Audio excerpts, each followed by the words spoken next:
Prime Minister Narendra Modi inaugurated and laid the foundation stone of multiple development projects worth over 20,000 crore rupees in Tiruchirappalli, Tamil Nadu today.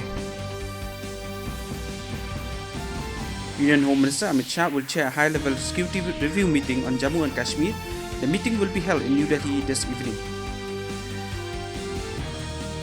The notification for elections to 3 seats of Rajya Sabha from Delhi and 1 seat from Sikkim was issued today.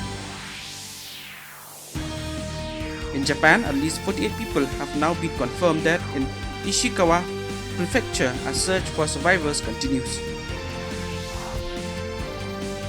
In women's cricket, Australia were 37 runs for the loss of 0 wickets in 6 overs against India in the third and final ODI at Wankhede Stadium in Mumbai.